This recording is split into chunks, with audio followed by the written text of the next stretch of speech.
Hello mga idol, please like, share and subscribe for more novel stories to uploads. Muling pagkabuhay, JC Entertainment. Maraming salamat sa lahat mga idol na sumusubaybay sa ating channel.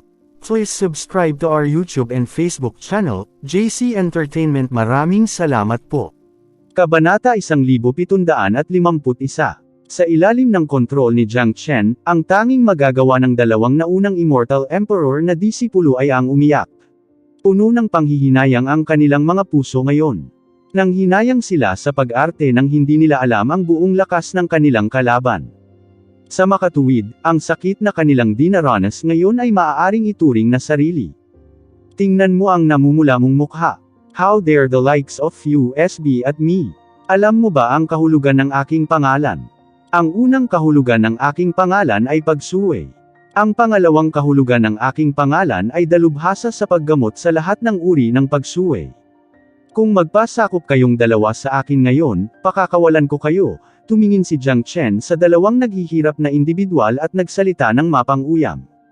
Anak ng Abich, Jiang Bufo, anong lakas ng loob mong saktan ang mga tao ng aking sekta? I think nililigawan mo si kamatayan. Nagalit si Lu Qi. Hindi pa sila nakaranas ng ganoong kahihiyan noon, ngunit kasabay nito, nagulat siya sa lakas ng kalaban. Sagutin mo ako ngayon. Hindi pinansin ni Jiang Chen si Lu Qi na parang umutot lang siya, at nagpatuloy sa pag-udyok sa dalawa. Jiang Bufo, umalis na tayo. O kung hindi, mamamatay ka ng walang kamatayang kamatayan. Naglalaro ka ng apoy, Jiang Bufo. How dare you go against Yellow Spring Sect? Kahit na magkaroon ka ng 8 buhay, hindi ito sapat. Naninigas pa rin ang dalawa sa kanilang mga salita. Tila imposible para sa kanila na sumuko kay Jiang Chen sa publiko dahil may kinalaman ito sa dignidad ng kanilang sekta. Bukod pa rito, hindi lang sila naniniwala na ang kabilang partido ay maglalakas loob na gawin ang anumang bagay sa kanila. Pagkatapos ng lahat, ang Yellow Spring Sect ay hindi isang malaking kapangyarihan na dapat pabayaan, at naroon pa rin ang kanilang senior brother na si Lu Qi, ang kanilang pinakamalaking tiwala, sa tabi nila. Very well, since hindi kayo mag-yield, then you won't have the chance to surrender anymore. Binigyan na kita ng pagkakataon. Ako, si Young Master Bufo, ay hindi kailanman nagbibigay ng pangalawang pagkakataon. Sabi ni Jiang Chen, pagkatapos ay nagpuwersa sa kanyang palad. Sa isang bitek, sumabog ang magkabilang braso nila, na naging ambon ng dugo. Hindi lang iyon, nagpadala rin siya ng 2 sipa sa kanilang Qi, na agad na sumabog sa kanilang Qi. Pareho silang lumpo. Niloko mo ako. Hindi ito totoo.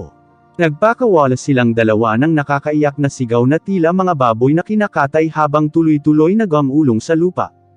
Sila ay nagdurusa sa matinding paghihirap, kapwa sa pisikal at mental.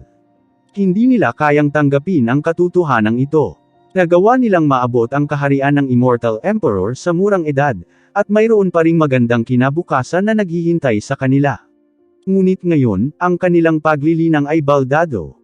Nasira lahat ng prospect nila. Ito ay isang bagay na hindi nila pinangarap. Nagkalat ang dugo sa buong lugar.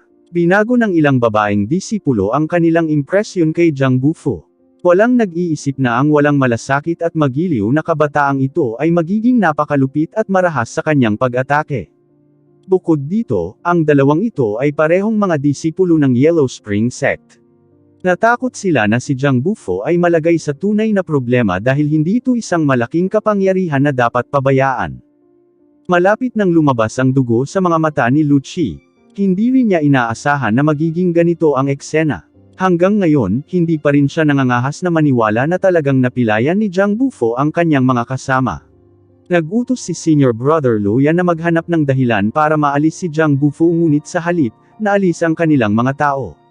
Ito ay isang malaking kabalintunaan. Jiang Bufo, talagang nililigawan mo si kamatayan. Nagsalita si Lu Qi sa pamamagitan ng pagngangalit ng mga ngipin. Ang kanyang hangarin sa pagpatay ay sumulong, na nakalok sa posisyon ni Jiang Bufo. Dapat niyang alisin ang kapahamakan na kabataang ito at makamit ang hustisya para sa kanyang mga kasama. Kung hindi, mawawala ang lahat ng kanyang mukha at lakas ng loob na bumalik at harapin si Lu Yan. Gusto mo rin bang lumaban? Ipinapayo ko sa iyo na huwag, kung hindi, haharapin mo ang parehong kahihinatnan ng dalawang ito. Si Jiang Chen ay sumulyap sa gilid ni Lu Qi. Mula sa simula hanggang ngayon, hindi pa rin umaalis sa upo ang yantok ang kanyang likod. Ang kanyang pagmamataas ay nagpapahiwatig na hindi niya inilagay si Lu Qi sa kanyang mga mata sa buong oras na ito. Kung gaano siya kumilos sa ganoong paraan, mas nagalit si Lu Qi. Si Lu Qi ay itinuturing na isang sikat na figure sa kanyang sekta. Hindi pa siya napahiya sa ganoong paraan. Napakagandang Jiang Bufu. Ngayon, bubugbugin kita hanggang sa sumuko ka sa akin. Hindi na kinaya ni Lu Qi. Ang mga nagngangalit na alon ng Qi ay gamulong. Isang mangkok ang laki ng kumikinang na gininto ang kamao ay ipinadala patungo kay Jiang Chen sa bilis ng kidlat. Bilang isang intermediate immortal emperor genius, ang kanyang mga pag-atake ay napakalakas. Nabasag ang mga pulgada ng bakante kung saan dumaan ang kamao. Gayunpaman, para kay Jiang Chen, ang isang intermediate immortal emperor ay walang pinagkaiba sa isang maagang immortal emperor. Ginamit lang niya ang parehong galaw para maalis ang mga ito. Katulad ng dati, ang kamao ni Lu Qi ay nasalo ng palad ni Jiang Chen. Nang bumangga ang maladagat na enerhiya sa palad ni Jiang Chen, walang nangyari. Hindi man lang nito ginalaw ang nakaupong Jiang Chen. Imposible. Laking gulat ni Lu Qi na halos lumabas ang mga eyeballs sa kanilang mga socket. Sinubukan niyang gumamit ng higit na lakas ngunit hindi siya nagtagumpay. Pagkatapos, sinubukan niyang kumawala sa pagkakahawak ni Jiang Chen ngunit laking gulat niya nang makitang mahigpit na nakahawak ang kamay ni Jiang Chen sa kanyang kamao na parang bakal na place. Hindi siya makawala sa pagkakahawak kahit gaano pa siya kalakas. Sa pagkakataong ito, naging 180 degrees ang kanyang ekspresyon sa mukha. Hindi siya tanga. Natural na alam niyang nontog siya sa pader sa puntong ito. Naubos man niya ang lahat ng kanyang lakas, wala pa rin siyang laban sa kanyang kalaban. Bang! Nang hindi binibigyan ng pagkakataon si Lu Qi na mag-react, isang hindi kapani-pani walang puwersa ang sumugod sa palad ni Jiang Chen. Sa isang putok, ang braso ni Lu Qi ay sumabog, naging ambon ng dugo, tulad ng naunang dalawa. Nagpadala si Jiang Chen ng isang sampal. Biglang naramdaman ni Lu Qi na parang isang napakalaking bundok ang dumidikit sa kanyang katawan. Sa ilalim ng bigat ng gayong puwersa, napaluhod siya ng may buga. Kaya, ito ay kung gaano kalakas ang mga henyo ng Yellow Spring Sect. Napakahina. Tumingin si Jiang Chen sa nakaluhod na si Lu Qi at malamig na nagsalita. Napatulala ang mga babaeng alagad sa paligid. Ang lakas ni Jiang Chen ay natakot sa kanila. Ang kinahinatnan ng dalawang unang immortal emperors ay sapat na mahirap para sa kanila na tanggapin, lalo pa ang kahihinatnan ni Lu Qi na isang intermediate immortal emperor. Hindi pwede. Ito ay ganap na hindi posible. Paos na umungol si Lu Qi. Ang suntok na ito ay napakabigat para sa kanya. Bagamat nawalan siya ng braso, mas matindi ang suntok na tumama sa kanyang kaluluwa kaysa sa kanyang mga pisikal na pinsala. Si Yang Bufen at ang dalawa pang nanunood sa eksena mula sa simula ay tila walang pakialam. Kung tutuusin, alam na nila ang pagkakakilanlan ni Jiang Bufu. Lahat ng nangyari ngayon ay tumugma sa paraan at estilo ng pag-uugali ni Jiang Chen. Ang mga panaghoy ng tatlo ay nakaakit ng maraming manunood, na naging dahilan upang maging mas masigla ang maliit na patio. Tingnan mo, ang mga henyo ng Yellow Spring Sect. Ang nakaluhod ay si Lu Qi. Anong nakikita ko dito? Sino itong Jiang Bufu? Bakit napakalakas niya? Siya ay tila isang maagang immortal emperor lamang habang si Lu Qi ay isang intermediate immortal emperor supreme genius na sikat sa Yellow Spring Sect. Pero nabugbog siya ng husto kaya hindi na siya makabangon sa pagkakaluhod. Masyadong maraming kakaibang bagay at tao sa mundong ito. Pagkatapos ng kaganapang ito, ang Jiang Bufu na ito ay magiging sikat. Marami sa kanila ang hindi napigil ang mapabuntong hininga nang makita ang eksena. May bahagi rin sa kanila na hindi makapaniwala na totoo ito. Hayaan mo sila sabay-sabay. Sa sandaling ito, isang malamig na boses ang narinig mula sa labas ng patio. Pagkatapos, 6 na tao ang pumasok. Ang pinuno ay nakasuot ng balabal at may mga mata na kasing lamig ng ahas. Nakilala ni Jiang Chen ang lalaking ito. Siya si Luyan na nakatagpo ni Jiang Chen sa gate ng bundok ng Exquisite Paradise. Ang grupong ito ay mula rin sa Yellow Spring Sect. Ang pagkakita sa tatlo ay agad na nagdulot ng galit kay Luyan. Ang pagpilayan sa mga tao ng kanilang sekta ng hayagan ay isang direktang pang-uudyok sa kanila.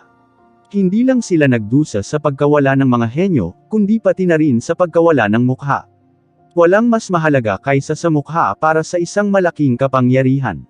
Sino ka? Anong karapatan mong utusan akong palayain sila? Malamig na ngumiti si Jiang Chen. Ang kanyang tugon ay nagpaikot ng mga mata ng lahat sa paligid, sa pag-aakalang napakalayo na ng bastard na ito. Ang pakikipag-usap kay Luyan sa ganoong paraan ay tunay na naghahanap ng kamatayan. Wala akong pakialam kung sino ka. Ang ginagawa mo ngayon ay ang paghuhukay ng sarili mong libingan, malamig na tugon ni Luyan. Ganoon ba? Inilagay ni Jiang Chen ang kanyang palad sa ulo ni Lu Qi at sinabing, kung gagawa ka pa ng isang hakbang pasulong, papatayin ko siya. Sa sandaling lumabas ang mga salitang ito, nagdulot ito ng panibagong alon ng kaguluhan. Ang pananakit at pagpatay ay dalawang magkaibang konsepto. Kung talagang pinatay ni Jiang Bufo ang mga tao ng Yellow Spring Sect, tiyak na mabubuo ang puot sa pagitan nila, na gagawin silang mga mortal na kaaway. Higit pa rito, ang katapangan na kailangan para patayin ang mga tao ng Yellow Spring Sect ay napakalaki. Hindi bababasa, marami sa kanila ang hindi naniniwala na si Jiang Chen ay talagang maglalakas loob na pumatay ng isang henyo ng sekta na ito dahil hindi niya kayang gawin. Huwag kang maglakas loob, talagang nagalit si Luyan. Walang sinuman ang nang-ahas na takutin siya. Maaari mong subukan ito, sabi ni Jiang Chen na walang pakialam. Nanliligaw sa kamatayan. Ang malaserpienteng mga mata ni Luyan ay lalong naging mali siya habang humahakbang siya patungo kay Jiang Chen. Hindi siya naniniwala na papatayin ni Jiang Chen si Lu Qi dahil katumbas iyon ng paglalaro ng apoy. Bang! Gayunpaman, nang si Luyan ay humakbang pasulong, nakarinig siya ng isang malungkot na sigaw bago tuluyang pumutok ang bungo ni Lu Qi, na naging sanhi ng kanyang kamatayan sa lugar. Hua! Nagulo ang buong eksena. Lahat ay natakot, nakanganga kay Jiang Bufo na hindi makapaniwala. Ginawa niya talaga. Napatay niya ang isang henyo ng Yellow Spring Sect. Ang ganitong hakbang ay lantarang ginawang kaaway niya ang Yellow Spring Sect. Ngunit sa parehong oras, marami sa kanila ang nagsimulang humanga sa Young Master Bufo na ito sa pagiging mapagpasyahan at prangka. Kaunti lamang ang bilang ng mga tao na may ganitong malupit na paraan ng pagpatay. Brat, pagod ka na yata sa buhay. How dare you pumatay ng isang henyo ng Yellow Spring Sect? Pumunta sa impyerno ngayon na. Sigaw ni Luyan. Napakalaki ng kanyang hangarin sa pagpatay habang sinunggaban niya si Jiang Bufo. Tumigil ka. Isang sigaw ang narinig. Isang napakalaking presyon ang bumaba mula sa langit. Isang matandang babae na may hawak na tungkod ang lumilipad papunta sa kanila, at huminto sa gitna ng hangin sa itaas nila. Sinusuri kung ano ang nangyari sa looban, ang kanyang mga mata ay napatitig kay Jiang Chen saglit bago sila inilipat palayo. Siya ay isang makapangyarihang Immortal Venerable, isang tunay na elder na may napakalaking prestihiyo sa Exquisite Paradise. Bukas ang araw ng pagpili ng manugang. Tapos ka na ba sa iyong negosyo? Tinatrato mo ba ang Exquisite Paradise bilang isang palengke? Kung gusto mong ayusin ang iyong mga marka, mangyaring gawin ito sa labas ng Exquisite Paradise. Nang matapos siyang magsalita ay bigla siyang nawala. Ito ay pagkatapos ng lahat ng guest zone, ang lugar upang pagsilbihan ang mga bisita. Dahil sa lakas ni Luyan at Jiang Chen, tiyak na mawawala ng kapayapaan ang Exquisite Paradise kapag sumiklab ang away sa pagitan nila. Dahil sa hitsura ng matandang babae, binawi ni Luyan ang kanyang chi. Muli siyang tumingin kay Jiang Chen at malamig na nagsalita, Jiang Bufo, habang tinatawag mo ang iyong sarili na lumalaban sa langit, nangangahas ka bang labanan ako? Nang marinig ang mga salitang ito, marami sa kanila ang nadama na ito ay labis, lalo na para sa mga babaeng disipulo. Si Luyan ay isang half-step na Immortal Venerable Genius na bumalik mula sa Immortal Court samantalang si Young Master Bufo ay isang maagang Immortal Emperor lamang.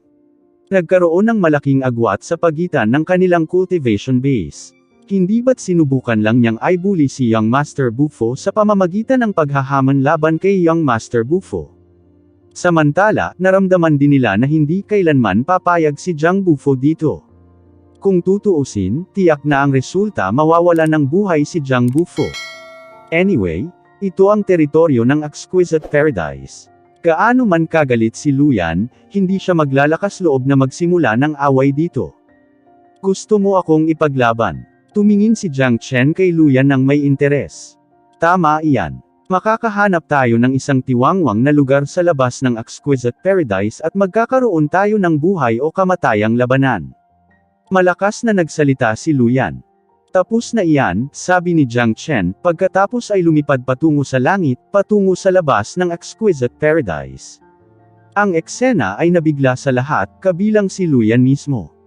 Hindi niya akalain na papayag talaga ang kalaban na labanan siya. Noong una, gusto lang niyang takutin ang kalaban at mabawi ang kanyang imahe, dahil alam niya na kahit gaano pa kalakas ang isang maagang Immortal Emperor, tiyak na hindi siya maglalakas loob na labanan siya. Sa hindi inaasahang pagkakataon, tinanggap ni Jiang Bufo ang hamon at nagkusa pa siyang lumipad patungo sa labas ng Exquisite Paradise. Hindi akalain ni Luyan na isang mapanglo na lugar ang pinakananais ni Jiang Chen. Kung talagang sumiklab ang labanan dito, natatakot siya na ilantad nito ang kanyang pagkatao. Sa tuwing makakatagpo siya ng isang henyo tulad ni Luyan, tiyak na buburahin niya ito kung magkakaroon siya ng pagkakataon. Natural, tatanggapin niya ang laban kay Luyan. Nakumpirma na niya na ang kapangyarihan ni Luyan ay kapantay ni Tian Yu. Kung kaya niyang patayin si Tian Yu, maaari rin niyang patayin si Luyan. Wala na ba sa isip ang lalaking ito? Tinanggap niya ang hamon ni Luyan. Alam ba niyang si Luyan ang pinag-uusapan natin? Paano niya nakuha ang ganoong klaseng kumpiyansa? Baliw siya. Dapat siya ay isang welga ni Luyan ay sapat na para patayin siya. Maraming tao ang umiling, pakiramdam na ito ay isang kabaliwan na gawa. Humph. Dahil nililigawan mo si kamatayan, tutuparin ko ang hiling mo. Malamig na sumigaw si Luyan at pagkatapos ay nawala ng may pag-indayog, patungo sa kung saan nawala si Jiang Chen. Sa katunayan, hindi talaga nilayo ni Luyan na labanan si Jiang Chen. Kung tutuusin, dahil sa kanyang katayuan at lakas, isang kahihiyan para sa kanya na labanan ang isang maagang Immortal Emperor. Hindi siya magkakaroon ng anumang mukha kahit na siya ay nanalo. Ang kanyang plano ay gamitin ang kanyang mga kasama bilang dahilan para pilayin si Jiang Chen. Sa hindi inaasahan, ang paglitaw ng isang elder ng Exquisite Paradise ay nagbigay sa kanya ng pag-aalinlangan. Ngunit ngayon na si Jiang Bufo na mismo ang gustong lumaban sa kanya, kailangan niyang lipulin si Jiang Bufo para sa kabutihan. Nais niyang ipaalam kay Jiang Bufo ang tunay na kahulugan ng pagsuko, at ang pagsalungat sa kanya ay hindi magdadala ng magandang resulta. Sa gitna ng Exquisite Paradise, isang matandang babae, na nakatayo sa tabi ng Venerable Linglong, ay nagsalita, "Immortal Venerable, ang Young Master Bufo na iyon ay talagang tinanggap ang hamon ni Luyan, at ngayon ay patungo sa isang buhay o kamatayang labanan sa labas. Pigilan natin sila." Pagkatapos ng lahat, ang Jiang Bufo na ito ay isang bihirang henyo at nagbigay sa amin ng napakalaking benepisyo. Dahil ginawa niya ang gesture na makipagkaibigan sa atin, dapat natin siyang protektahan. Alam na ng lahat ng nananatili sa Exquisite Paradise ang tungkol kay Jiang Bufo. Mula nang siya ay dumating, siya ay nagdala ng hindi matatawaran na mga benepisyo sa Katanji Tanging Paraiso. Hindi lamang siya nakatulong sa isang malaking bilang ng mga disipulo na makalusot sa kanilang bottleneck, binigyan din niya sila ng maraming immortal weapons. Nilinaw nito na tinatrato niya ang Exquisite Paradise bilang kanyang kaibigan. Higit pa rito, ang mga henyo na tulad niya ay napakabihirang. Sa pananaw ng matanda, ang Exquisite Paradise ay dapat pahalagahan ang gayong talento. Nang marinig ito, ang mga sulok ng bibig ni Venerable Linglong ay nagpakita ng bahagyang ngiti, na para bang hindi siya nababahala sa labanan ng dalawa. Pagkatapos ay kinausap niya ang elder ng nakangiti, "Elder Liu, hindi na kailangang mag-alala. Sa palagay mo kaya bang patayin ni Luyan ang Young Master Bufo na iyon?" Bagaman si Young Master Bufo ay nagtataglay ng mga mystical na kakayahan, siya ay labis na mayabang at tumangging sumunod sa sinuman. Sa kasamaang palad, ang kanyang cultivation base ay masyadong mahina. Siya ay isang maagang Immortal Emperor lamang. Paano siya magiging kalaban ni Luyan? Natatakot ako na kahit ako ay hindi makalaban ng isang henyo tulad ni Luyan, sagot ni Elder Liu na nakakunot ang noo. Sa kanyang opinyon, sina Jiang Bufo at Luyan ay dalawang sukdulan dahil masyadong malaki ang agwat sa pagitan nila. Gaano man kabanal ang Jiang Bufo na iyon, hinding-hindi siya maaaring maging katapat ni Luyan. Wala sa mga henyo na nagmula sa Immortal Court ang madaling kalaban. Si Luyan ay tiyak na mamamatay dahil si Jiang Bufo ay si Jiang Chen, casual na sabi ni Venerable Linglong. Maaaring hindi alam ng iba ang tunay na pagkakakilanlan ni Jiang Bufo, ngunit malinaw na malinaw sa kanya ang tungkol dito, mula sa sandaling iniwan ni Jiang Chen ang Dragon Shisan. Ano? Jiang Bufo si Jiang Chen. Bulalas ng matandang babae, halatang hindi niya naisip ang ganoong posibilidad. Kung hindi, bakit sa palagay mo ang isang estranghero na lumabas sa kung saan ay napakabait sa ating mga disipulo? Bilang karagdagan, sa tingin mo ba talaga na ang mga halimaw na henyo ay matatagpuan sa lahat ng dako sa Immortal World? Gusto ni Jiang Chen na gumawa ng ilang pabor sa Exquisite Paradise, at nagpapasalamat ako sa kanya. Para naman sa kaligtasan niya, wala tayong dapat ikabahala. Alam na nating lahat ang kanyang ibig sabihin, nakangiting dagdag ni Venerable Linglong. Kung ganoon, wala talagang dapat ipag-alala. Kahit na si Tian Yu ay namatay sa mga kamay ni Jiang Chen. Hindi magiging exception si Luyan. Umiti ang matanda, nalaman na ang sinabi ni Venerable Linglong ay napakamakatwiran. Sina Jiang Bufo at Jiang Chen ay may parehong apelyido at hindi maarok na mga katangian. Isa pala silang tao. Kung ganoon, hindi siya dapat mag-alala tungkol sa kanya kundi si Luyan. Alam na alam nila ang mga kakayahan ni Jiang Chen. Isinasantabi ang mga bagay na nakakasira ng lupa na ginawa niya sa nakaraan, sapat na ang kanyang kakayahang patayin si Tian Yu upang patunayan ang kanyang lakas. Bagamat napakalakas ni Luyan, kapantay lang niya si Tian Yu at maaari lamang mamatay sa pakikipaglaban kay Jiang Chen. Ang pakikipaglaban sa isang kalahating hakbang na Immortal Venerable habang siya ay isang maagang Immortal Emperor, walang ibang tao na makakagawa nito maliban kay Jiang Chen. Matapos mawala sina Jiang Chen at Luyan, maraming tao ang dumating sa eksena. Gusto nilang makita kung paano nangyari ang labanan, kung ang Jiang Bufo na iyon ay napatay ni Luyan. Lalo na ang mga tao ng Yellow Spring Sect, bawat isa sa kanilang mga mukha ay puno ng galit. Sila ay dapat na pumunta sa Exquisite Paradise upang gumawa ng isang mahalagang bagay, sa hindi inaasahang pagkakataon, ang pagtatagpo kay Jiang Bufo ay nagdulot sa kanila ng malaking pagkatalo. Isa sa kanilang mga kapwa alagad ang pinatay at dalawa ang naging lumpo. Mabilis ang kanilang bilis, ngunit mas mabilis sina Jiang Chen at Luyan. Pagdating nila sa pinangyarihan, wala nang makita ang dalawa, parang nawala sila sa hangin. Saan sila pumunta? Bakit walang naiwan na bakas? Oo, ito ay hindi tama. Baka may balak silang magkaroon ng lihim na labanan. Ihulog mo. Walang kawili-wili sa kanilang laban. Masyadong malaki ang gap nilang dalawa. Ang pagkamatay ni Jiang Bufo ay tiyak na. Maghihintay na lang tayo dito. Sigurado ako na hindi magtatagal ay babalik si Luyan kasama ang ulo ni Jiang Bufo. Sa palagay ko ay tumakas si Jiang Bufo dahil sa takot, at mabilis siyang hinabol ni Luyan, na nagpapaliwanag kung bakit hindi namin mahanap ang bakas ng mga ito. Maraming tao ang natahimik. Ang dalawa ay biglang nawala ni isa sa kanila ang makakahanap ng kanilang mga anino, gayunpaman sila ay halos sigurado na si Luyan ang mananalo sa laban. Walang duda tungkol dito. May mga tao din na nag-isip na sinamantala ni Jiang Bufo ang pagkakataong tumakas. Pagkatapos ng lahat, napatay niya ang mga henyo ng Yellow Spring Sect. Ito ay lohikal lamang para sa kanya na tumakas pagkatapos makasakit ng isang malaking kapangyarihan na hindi kayang masaktan ng isa. Sa kasalukuyang sandali, sa itaas ng isang tiyak na bundok na 10,000 milya ang layo mula sa Exquisite Paradise, si Jiang Chen, na nakasuot ng puting damit, ay nakatayo sa kalangitan, nakaharap sa papalapit na Luyan. Tumingin si Luyan sa tigang na lupain at bundok at malamig na sinabi, "Akala ko tumatakas ka na. Anong biro? Hindi ka pa qualified para iparamdam sa akin na threatened ka pa." Umisi si Jiang Chen. "Jiang Bufo, iniisip ko talaga kung may problema ba ang utak mo. Walang duda na masyado kang mayabang. Baka iniisip mo talaga na kaya mo akong ipaglaban." Sabik na tanong ni Luyan. Siya ay nalilito, iniisip kung sino ang nagbigay sa kalaban, na isang maagang immortal na emperador, ang katapangan na harapin siya sa isang labanan. Ganoon ba? I wonder kung mas malakas ka kumpara kay Tian Yu. Pinatay ko na si Tian Yu. Sa tingin mo ba mas makapangyarihan ka sa kanya? Malinaw na sabi ni Jiang Chen.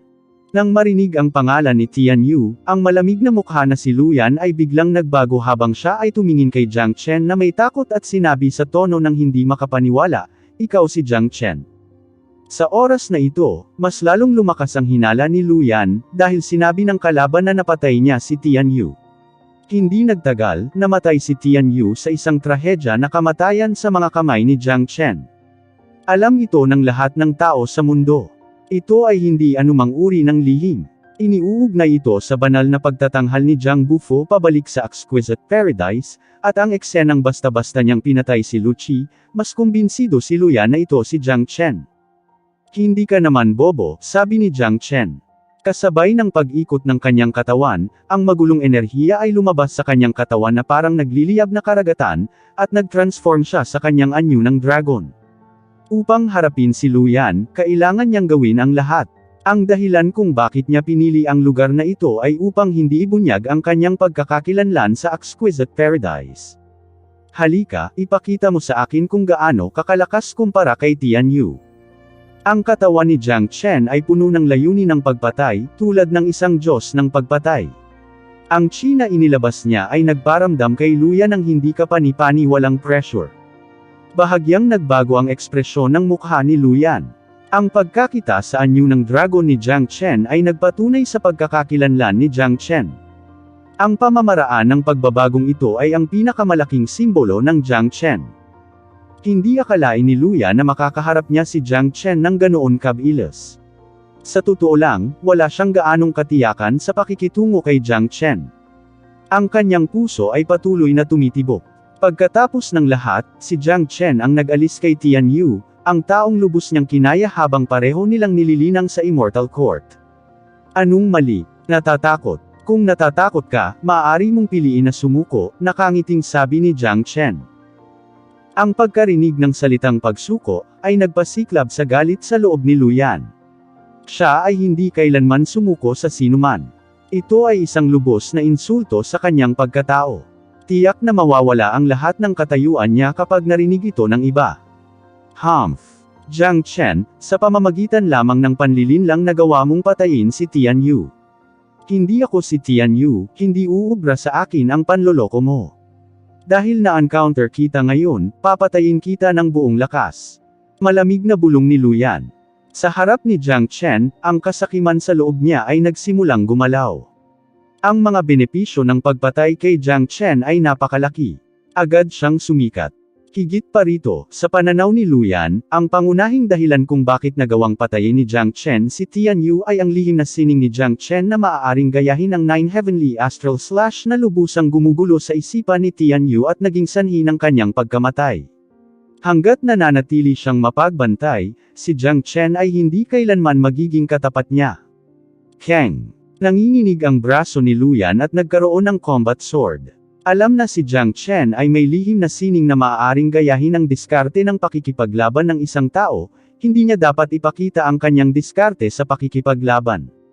Sa halip, nagpasya siyang gamitin ang kanyang hindi kapani-pani walang immortal weapon para labanan si Jiang Chen. Kinailangan niyang gawin ang lahat upang sugpuin si Jiang Chen, dahil sa antas ng lakas ni Jiang Chen. Atake na ngayon. Dahan-daang iginuhit ni Jiang Chen ang Heavenly Saint Sword. Ang mga dagandong ay umalangaw-ngaw mula sa dugong pulang dragon na espada na para bang hindi ito nagamit sa labanan sa napakatagal na panahon. Kumilos si Luyan. Sa harap ng napakalakas na kalaban, hindi siya mangangahas na magpakita ng anumang kapabayaan. Ang combat sword sa kanyang kamay ay nagpakawala ng matinding alulong. Dala ang chi ng Mount Tai at gumagalaw na parang makamandag na ahas, ang espada ay nilaslas kay Jiang Chen. Ang walang laman na nadaanan nito ay naputol sa kalahati. Sa kabilang banda, lumipat din si Jiang Chen. Ang Heavenly Saint Sword ay mas nakakatakot. Itinutok ito sa combat sword ni Luyan na may simpleng estilo ng espada. Ayaw ni Jiang Chen na manatiling gusot kay Luyan. Gusto niyang tapusin ng mabilis ang labanan, gumamit man ng combat technique si Luyan o hindi. Kahit na ipinakita ni Luyan ang kanyang diskarte sa pakikipaglaban, si Jiang Chen ay wala sa mood na gayahin ito gamit ang Taijutsu. Hindi siya gaanong interesado sa pamamaraan ni Luyan. Ang kinaiinteresan niya ay ang buhay ni Luyan. Hong Long. Nagsalpukan ang dalawang espada, isang dagandong na nakakadurog sa taingaang sumabog. Sa kabila ng paglikha ng isang larangan ng digmaan kanina, ang mga bundok sa loob ng daan-daang milyang radius ay nawasak pa rin. Pagkatapos ng lahat, ang mapanirang puwersa ay napakalaking. Pareho silang hindi nagpigil ng kanilang lakas sa sword fight na ito, kaya isang malinaw na paghahambing ang maaaring gawin si Luyan ay napilitang 300 metro ang layo mula sa larangan ng digmaan. Anong abnormal na bastard? Malungkot ang mukha ni Luyan. Sa kabila ng pagiging handa na sa pag-iisip, nahirapan pa rin siyang tanggapin na napilitan siyang bumalik sa pag-atake ni Jiang Chen. Nananatili ang katotohanan na si Jiang Chen ay isa lamang na unang Immortal Emperor. Oo naman, ang mga henyo ng Immortal Court ay higit sa karaniwan. Kung naka-advance lang ako sa early Immortal Emperor realm, natatakot ako na hindi ako makakapareha nitong Luyan. Bahagyang nagulat din si Jiang Chen. Ang isang henyo tulad ni Luyan ay hindi maihahambing sa karaniwang mga tao. Ang kasalukuyang cultivation base ni Jiang Chen ay nasa rurok ng maagang Immortal Emperor realm, isang hakbang lamang ang layo mula sa Intermediate Immortal Emperor realm. Malinaw sa kanya na hindi siya kalaban ni Luyan kung umabant lang siya sa sinaunang Immortal Emperor realm. Siyempre, dahil sa kasalukuyang sitwasyon, ang kanyang cultivation base ay sapat na para patayin si Luyan. Gumalaw si Jiang Chen sa hindi kapani-paniwalang bilis. Ang Heavenly Saint Sword ay muling itinaas at inindayog kay Luyan. Kasabay nito, inihagis niya ang Great Void Technique, na lumilitaw sa itaas ni Luyan sa isang kisap mata. Nagulat si Luyan. Walang pag-aalinlangan, ibinaba niya ang combat sword pataas, kumonekta sa espada ni Jiang Chen.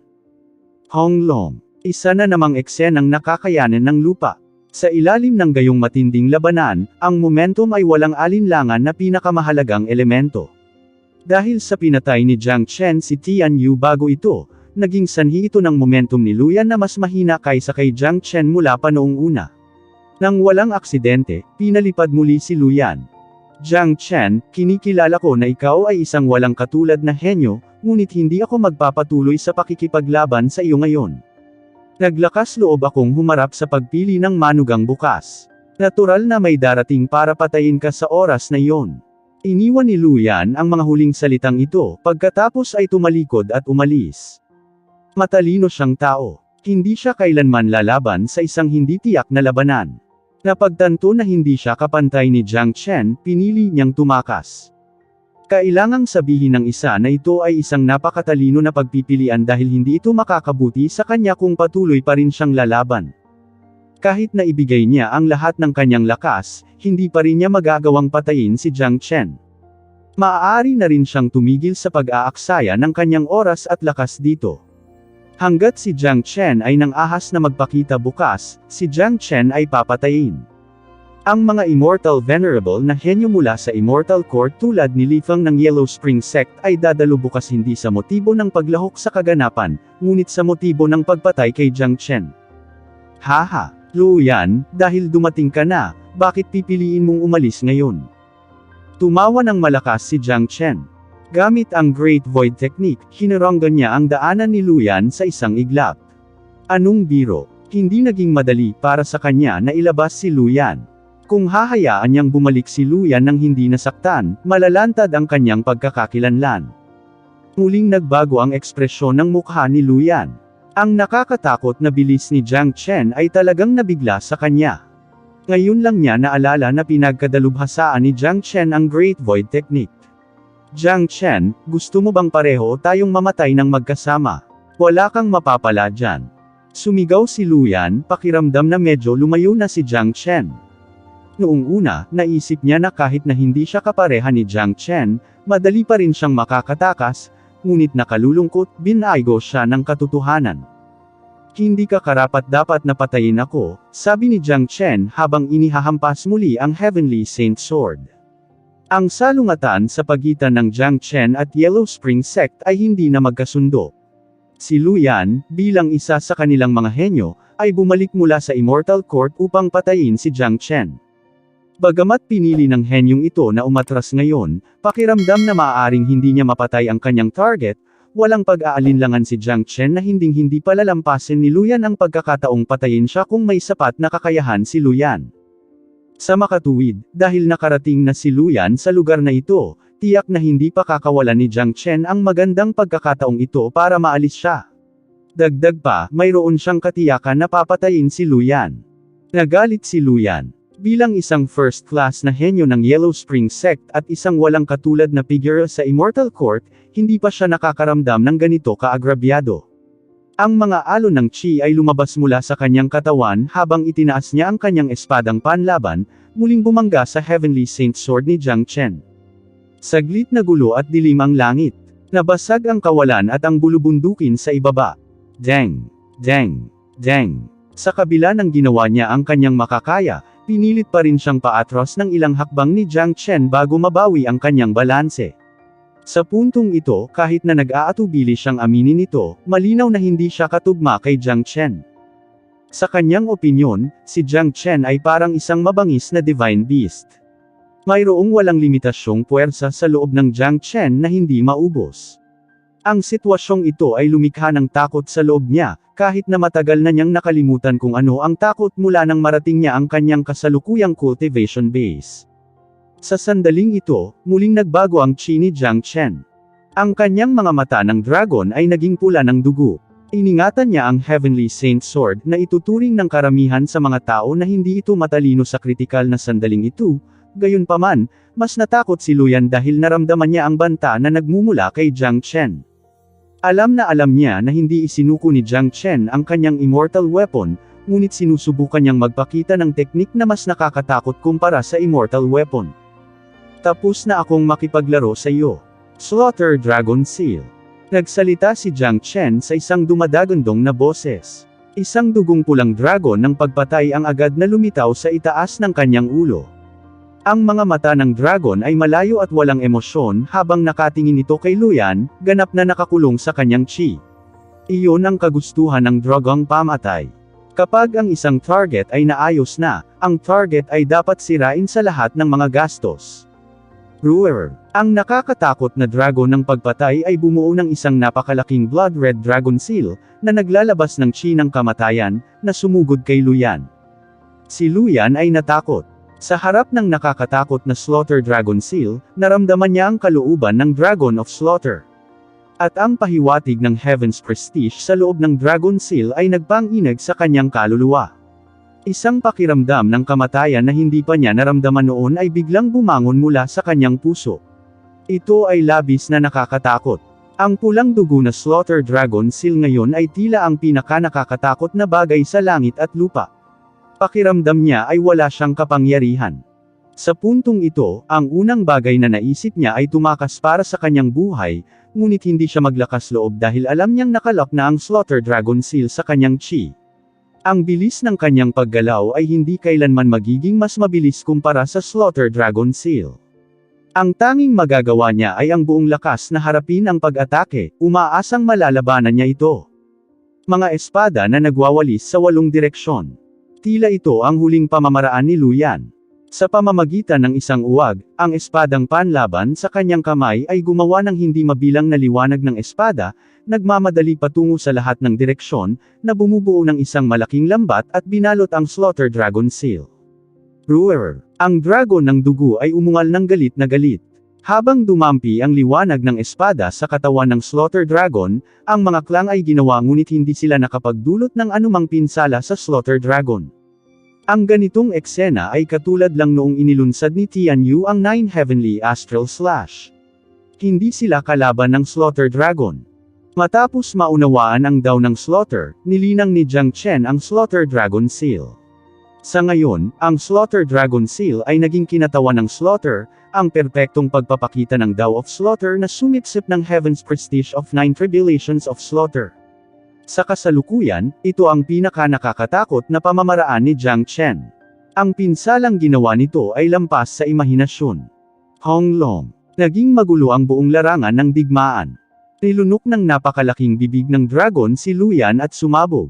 Pagkatapos, kumaway si Jiang Chen para maglabas ng isang alon ng chi, pinawi ang ambon ng kaguluhan. Ang figure ni Luyan ay muling nakita. Sa kasalukuyan, si Luyan ay napuno ng dugo at tila ganap na nabugbog. Sa paghusga mula sa kanyang chi, siya ay medyo mas malakas kumpara kay Tian Yu. Sa ilalim ng ganoong sitwasyon, gayunpaman, siya ay walang iba kundi isang tupang naghihintay na katayin. Lumapit si Jiang Chen sa harapan ni Luyan, ang kanyang walang awa na matalim na tingin ay napunta kay Luyan.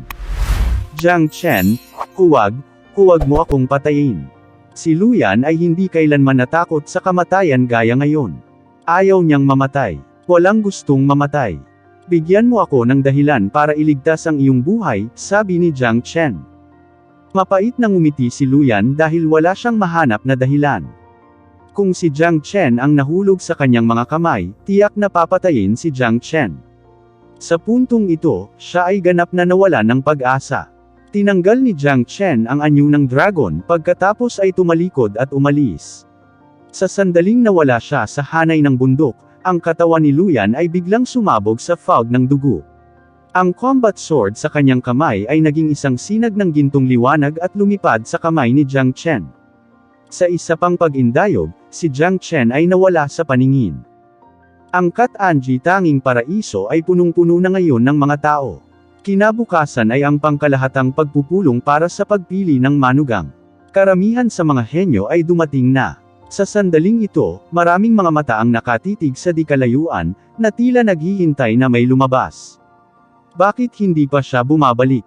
Sino sa tingin mo ang mananalo? Hindi ba obvious? Kahit na ang isang Hangul ay alam na si Jiang Bufo ay tiyak na mamamatay. Si Luyan ang pinag-uusapan natin. Oo. Naglakas loob akong tumaya na babalik si Luyan sa loob ng wala pang 10 minuto kasama ang pinuno ni Jiang Bufo. Nagkagulo ang mga tao. Tila natapos na nila ang resulta ng labanan noon pa man, at habang tumataya pa rin sila sa mananalo, isang figure ang biglang lumitaw sa kanilang hanay ng paningin, na nakarating sa gate ng bundok ng Exquisite Paradise sa loob ng ilang paghinga. Nang makita nila kung sino ang taong iyon, bawat isa sa kanila ay tulala. Hindi ba siya si Jiang Bufu? Tama iyan. Bakit siya bumalik? Nasaan si Luyan? Bakit hindi pa bumabalik si Luyan? Huwag mong sabihin sa akin na pinatay niya si Luyan. Anong iniisip mo? Paano niya mapapatay si Luyan? Sa palagay ko ay hindi pa naganap ang labanan sa simula pa lang. Si Jiang Chen ay bumalik, ngunit si Luyan ay hindi. Agad itong nagdulot ng kaguluhan. Ang ilan ay hulaan na si Luyan ay namatay sa ilalim ng mga kamay ni Jiang Chen, ngunit karamihan sa kanila ay tinanggihan ang ideya, iniisip na ito ay imposible. Kung tutuusin, napakalaki ng gap ng cultivation base sa kanilang dalawa. Mas gugustuhin nilang maniwala na pareho silang hindi nagkita at hindi naganap ang labanan. Jiang Bufo, nasaan ang ating senior brother Luyan? Isang disipulo ng Yellow Spring Sect ang hamarang sa daan ni Jiang Chen at sumigaw. Patay, walang pakialam na sabi ni Jiang Chen. Huwag mo akong ubusin. Sa tingin mo maniniwala ako na pinatay mo si senior brother Luyan? Tiyak na tumakas ka sa kanya. Hindi ka man lang nagkaroon ng lakas ng loob na harapin si senior brother Luyan. Naramdaman ng disipulong iyon ang pagnanasang umubo ng dugo matapos marinig ang mapang-akit na pahayag na nagmumula kay Jiang Bufo. Magwala ka. Huwag mong harangan ang dinadaanan ko. Ang mga mata ni Jiang Chen ay kumikinang at malamig na sumigaw sa disipulo. Nakaramdam ng panginginig ang disipulo sa kanyang kaluluwa at kusang gumalaw ang kanyang katawan. Kahit na siya ay isang intermediate immortal emperor, ang kanyang dignidad ay tila wala sa harap ni Jiang Chen. Nang nasaksihan ang pagkamatay ni Lu Qi, na isa ring intermediate immortal emperor, alam niya na si Jiang Bufo ay isang brutal na mamamatay, siya ay malamang napapatayin kung siya ay talagang nag-udyok sa kanya, at ang kanyang kamatayan ay magiging walang kabuluhan. Hindi pinansin ni Jiang Chen ang tingin ng publiko at naglakad patungo sa guest zone, bumalik sa kanyang courtyard. Tara na. Sa tingin ko ang Jiang Bufo na ito ay tiyak na nakatakas mula sa pagtugis ni Luyan. Malamang hinahanap pa siya ni Luyan doon. Hindi rin magtatagal bago siya bumalik. Kaya pala duwag lang siya. Marami sa kanila ang may parehong iniisip. Bakas sa kanilang mga mata ang paghamak habang nakatitig sila sa likuran ni Jiang Chen. Sa labas ng guest zone, hindi mapigilan ni Yang Bufan at ng dalawa pang mapangiti nang makita nila si Jiang Chen na nagmamayabang patungo sa kanila. Sila lang ang naniwala na si Luyan ay totoong patay na. Little Chen, bakit nagbago ang iyong hitsura? Nagsalita si Yang Bufan sa pamamagitan ng banal na kahulugan. Sa tingin mo kaya kung maglakad sa ganitong paraan kung ginamit ko ang aking orihinal na anyo? Natatakot ako na ang buong Exquisite Paradise ay agad na maging isang larangan ng digmaan. Ang pangunahing layunin ng kaganapan bukas ay upang pasiglahin ang unggoy sa paggising.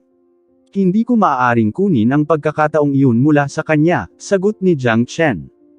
Alam niya na dahil sa kanya kaya dumalo ang karamihan sa mga taong ito sa pangkalahatang pagpupulong. Maraming tunay na eksperto ang nagtatago pa rin. Ang mga nanggaling sa Immortal Court ay dumating para patayin siya. Kung ibinunyag niya ang kanyang tunay na mukha, siya agad ang magiging sentro ng atensyon. Natatakot siya na ang buong Exquisite Paradise ay maging isang larangan ng digmaan. Hindi ito ang gusto niyang makita, dahil alam niya ang motibo ng kaganapang ito kaysa sinuman. Kung hindi dahil sa pagpapasigla kay Dragon Shisan, hindi sana ginamit ni Venerable Linglong ang kanyang saintes bilang pain. Mabilis na lumalim ang gabi, ngunit hindi na tumahimik ang guest zone. Ito ay dahil ang mga babaeng disipulo ng Exquisite Paradise ay patuloy na umuusbong sa patio ni Jiang Chen, at si Luyan ay hindi pa bumabalik. Hindi pa bumabalik si Luyan kahit matagal nang nakabalik ang Jiang Bufo na yon. Dapat niyang malaman na bukas ay ang pagpili ng manugang.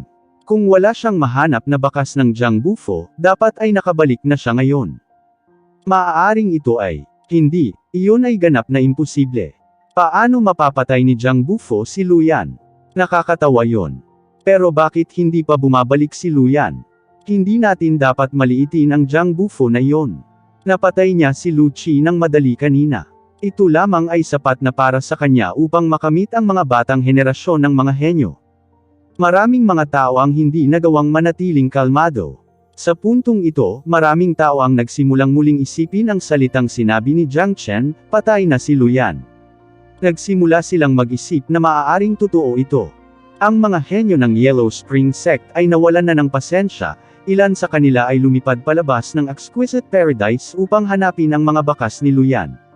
Makalipas ang isang oras bumalik sila ng walang anumang balita tungkol kay Luyan, gayunpaman, natuklasan nila ang mga palatandaan ng labanan sa isang tigang na bulubunduki na 10,000 milya ang layo.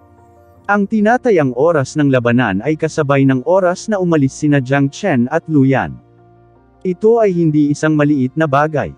Ang lahat ng mga mata ay agad na nakatuon kay Jiang Chen. Ito ay nagpapahiwatig na ang isang sagupaan ay maaaring naganap sa pagitan ng Jiang Bufo at Luyan. Ang tigang na bulubunduking iyon ay gumuho. Hindi pa bumabalik si Luyan. Baka talagang pinatay siya. Talaga bang pinatay ni Jiang Bufo si Luyan? Ngunit siya ay isang maagang Immortal Emperor lamang. Kailan lumitaw ang isang napakalaking henyo sa mundong ito? Kung mayroon talagang napakalaking henyo na tulad niya, dapat ay kilala na siya, ngunit hindi pa namin siya nakikita o naririnig noon pa man. Sa ngayon, ang tanging makakapatay ng kalahating hakbang na Immortal Venerable Genius habang siya ay isang maagang Immortal Emperor ay si Jiang Chen. Jiang Chen. Jiang Bufo, iisa sila. Si Jiang Bufo ay si Jiang Chen. Ito ay dapat na siya. Damot, nalinlang tayo sa kanya. Oo, dapat pareho sila. Ang gayong walang katulad na henyo ay dapat na natatangi. Dagdag pa, pareho silang may parehong apelyido at ipinakita ang puot sa mga tao ng Yellow Spring Sect. Siya dapat si Jiang Chen. Hindi siya magiging brutal kung walang malalim na sama ng loob. Nagsimula ang isang pandemonium. Karamihan sa mga henyong ito ay mga matatalinong tao, madali nilang maisip ang susi ng bagay na ito. Si Jiang Bufo ay si Jiang Chen. Iyon lang ang paliwanag. Kung hindi, hindi sana namatay si Luyan. Tanging si Jiang Chen lamang ang maaaring pumatay ng isang henyo tulad ni Luyan na may cultivation base ng maagang Immortal Emperor Realm, dahil pinatay ni Jiang Chen si Tian Yu ilang araw na ang nakalipas. Agad na kumalat ang balita sa buong lugar. Ang hitsura ni Jiang Chen ay tiyak na magbibigay ng malaking alon. Kumilos ang mga henyo mula sa iba't ibang malalaking kapangyarihan, kabilang ang mga henyo na bumalik mula sa Immortal Court. Lahat sila ay kapantay ni Luyan, may mga 30 sa kanila. Kung lahat sila ay magsanib puwersa, sila ay magiging isang puwersa na hindi maaaring maliitin, at ang kanilang kapangyarihan ay lampas sa imahinasyon. Hindi magiging katapat nila si Jiang Chen. Gayunpaman, nang mahigpit nilang kinubkob ang patio, walang bakas ng Jiang Chen. Shit. Wala na ang bastos na yon. Anak ng abich. Nasa ilalim na siya ng aming mga ilong 2 araw na ang nakalipas at hindi namin namalayan. Pinalampas lang natin ang magandang pagkakataon na patayin siya. Nakakainis. Huwag kang mag-alala. Sa palagay ko ay muli siyang lalabas sa pangkalahatang pagpupulong bukas. Siya ay isang outlaw ngayon at maraming makapangyarihang mga henyo ang naruroon bukas. Hanggat siya ay maglakas loob na magpakita, siya ay mamamatay ng walang kamatayang kamatayan. Ang mga henyo ay nagalit at labis na nadismaya na hindi nila napansin si Jiang Chen na nasa harapan nila sa buong oras. Si Jiang Chen ay nakatayo sa tabi ng Linglong Jade Rock, nakatingin sa natutulog na Dragon Shisan na hindi nagpakita ng anumang senyales ng paggising. Ang aming sekta ay nawalan ng kapayapaan sa sandaling nakalabas ka. Tumingin si Lan Lingji kay Jiang Chen. Kahit na hindi siya umalis sa spatial zone, alam niya kung ano ang nangyari sa labas. Nawalan na ng kapayapaan ang guest zone. Ang pagbubunyag ng pagkakakilanlan ni Jiang Chen ay magpapasigla sa kompetisyon bukas. Ang mga walang katulad na henyo na karaniwang hindi lilito ay tiyak na magpapakita bukas na may tanging layunin na alisin si Jiang Chen. Alam na alam ni Lan Lingji ang pagkahumaling ni Jiang Chen kaysa sa kanya, ang santo, sa mga makapangyarihang henyo na bumalik mula sa Immortal Court. Wala yun. Kahit kailan ay hindi kami tumitigil sa pakikipaglaban. Dahil pupunta sila para sa akin, natural na kailangan kong lumabas at gumawa ng isang bagay. Umiti si Jiang Chen. Ako at ang aking Panginoon ay lubos na nagpapasalamat sa iyo. Alam namin na lumabas ka sa pagkakataong ito para tulungan ang mga kapwa ko disipulo, nakangiting sabi ni Lan Lingji. Malinaw sa kanya ang mga bagay na ginawa niya nitong nakaraang 2 araw. Bilang karagdagan sa mga immortal weapons na ibinigay niya sa kanila, natulungan niya ang maraming babaeng disipulo na natigil sa bottleneck na makalusot. Ang Exquisite Paradise ay nagpapasalamat sa pagkakaroon ng tapat na mga kaibigan tulad ni Jiang Chen at Dragon Shisan, at higit na handang tumulong sa kanila. Maliit na gawa lang. Kamusta si Unggoy? Tanong ni Jiang Chen. Umiling si Lan Lingji at saka bumantong hininga. Wala pa ring pag-unlad. Unggoy, kung hindi ka pa rin madyay gising bukas na bukas ang asawa mo. Nakasimangot na sabi ni Jiang Chen, ngunit bukod sa mga salitang ito, hindi niya maisip ang ibang paraan para gisingin si Dragon Shisan. Si Lan Lingji ay tila walang magawa. Wala siyang ideya kung ano ang dapat niyang gawin kung hindi magising si Dragon Shisan bukas. Hindi kailangan niya talagang magpakasal sa iba. Imposible iyon. Gayunpaman, kung pipiliin niyang hindi magpakasal, magiging sanhi ito ng Exquisite Paradise na mag-iwan ng masamang lasa sa iba't ibang malalaking kapangyarihan, na isang bagay na hindi niya gustong mangyari. Ang ideya ng paggamit ng pagpili ng manugang upang pukawin ang Dragon Shisan sa paggising ay isang mapanganib na hakbang, ngunit para sa kapakanan ng Dragon Shisan, handa siyang gawin ang lahat, at hindi siya susuko hanggang sa huli. Naniniwala siyang totoo rin ito para kay Dragon Shisan. Sigurado akong madyay gising si Brother Shisan, determinadong sabi ni Lan Lingji.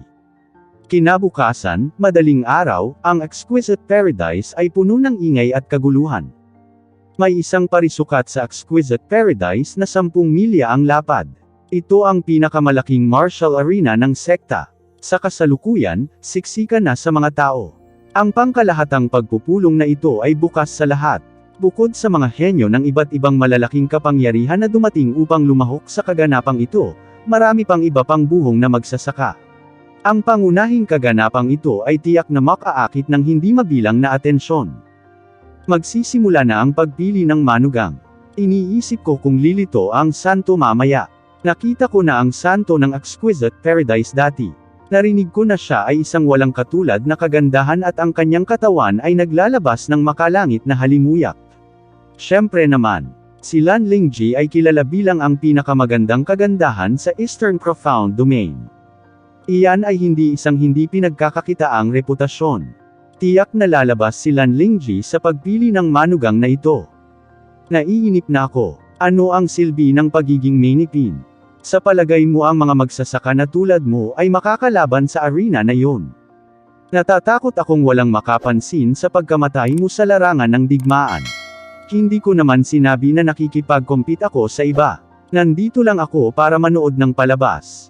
Ang mga sumasali sa kompetisyong ito ay mga superhenyo na nagbalik mula sa Immortal Court. Tiyak na magiging mahigpit ang ganoong uri ng labanan. Kung lilito si Jiang Chen sa oras na iyon, ang buong kapaligiran ay mapupuno ng higit na pananabik. Nagkaroon ng talakayan ang karamihan, sa pag-aasam ng pagpili ng manugang. Bukod sa kagandahan ni Lan Lingji, anabangan din nila ang kompetisyon sa pagitan ng mga henyo ng Immortal Court na tiyak na magiging earth-shattering at eye-opening. Buzz. Buzz. Sa sandaling ito, biglang yumanig ang langit sa itaas ng Martial Arena. Pagkatapos, lumabas mula rito ang ilang Immortal Venerables. Tema sila. Ang pinuno ay si Venerable Linglong na mayroon ding matikas at nakakasilaw na hitsura. Ang natitira ay ang mga nakatataas sa Exquisite Paradise. Sila ang mga pangunahing opisyal ng sekta. Ang kagalang-galang na Linglong ay personal na dumating upang mamuno sa pagpili ng manugang. Siya ay Venerable Linglong. Napakaganda ng itsura niya. At siya ay isang intermediate Immortal Venerable. Hindi ko akalain na magkakaroon ako ng pagkakataong makakita ng ganito kagandang babae. Tinatreto ni kagalang-galang Linglong ang santo bilang sarili niyang anak. Ang kaganapang ito ay isa ring malaking kaganapan para sa Venerable Linglong. Natural, dapat naruroon siya ngayon. Higit pa rito, maraming mga henyo ng Immortal Court ang dumating sa oras na ito. Tanging ang kagalang-galang na Linglong ang makapagpapanatili ng kaayusan ng sitwasyon. Ang hitsura ni Venerable Linglong ay agad na nagdulot ng kaguluhan. Marami sa kanila ang hindi magkakaroon ng pagkakataong makatagpo ng walang kapantay na Panginoong tulad niya sa buong buhay nila kung hindi binuksan ng Exquisite Paradise ang kaganapan sa publiko sa pagkakataong ito. Kaya naman marami sa kanila ang tila nasa sabik. May isang mataas na plataporma sa unahan. Ang Venerable Linglong at ang kanyang kapwa Immortal Venerables ay dumaong sa ibabaw ng platform. Ang kagalang-galang na Linglong ay tumingin sa paligid at nagsalita, ang pagpili ng manugang ngayon ay isang pangunahing kaganapan ng Exquisite Paradise. Ang mga patakaran ay simple. Makipagkumpetensya sa arena ng labanan at ang mananalo ay kukunin ang lahat. Kung sino man ang makapipigil sa iba ay magiging manugang ko. Pagdating ng panahon, hindi lamang ang tao ay maaaring magpakasal sa santo, ngunit gagantimpalaan din ang 10 patak ng likido ni Linglong Jade.